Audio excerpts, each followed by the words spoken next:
This is KWTX News 10. A China Spring father is possibly paralyzed from the neck down after slipping and falling on the ice during the storm and waiting an hour to be helped. He just underwent surgery and they're waiting for swelling to go down before they know the outcome of this. News 10's Madison Herber has more from a family friend about this harrowing experience. He was yelling and screaming, could not move his body, but no one could hear him. It was dark. It was early hours. Tuesday morning changed the life of John Robinson and his family forever. A walk to his front door, pure muscle memory, became the moment his strength left him. He slipped on the ice, he fell, and the back of his head struck the ground, and he laid there for nearly an hour, waiting for help. And he lay there for a while until someone passing by found him.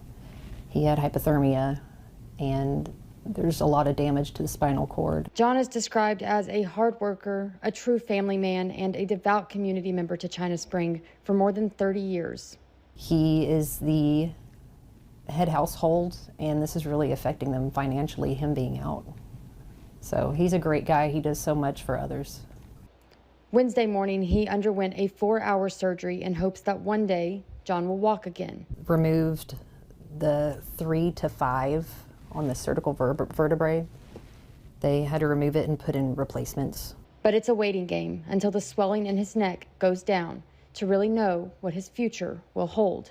And regardless, the hospital will be his home for at least the next 6 months.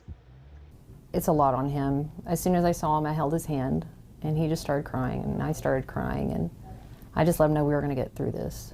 His wife and daughters want everyone to know that the love and support from their community is helping pull them through. I mean, it's a dark thing we're looking at, but that really, the community coming together has really helped her a lot, and she wanted to make sure that the community of China Spring knows how grateful she is for their help. If you would like to help, there is a GoFundMe set up to help with medical bills and survival for the family. Jessica Bruner is a close family friend speaking on behalf of the Robinsons, and she says HEB gift cards and donated meals will go a long way for them too. Reporting in China Spring, Madison Herber, KWTX News 10.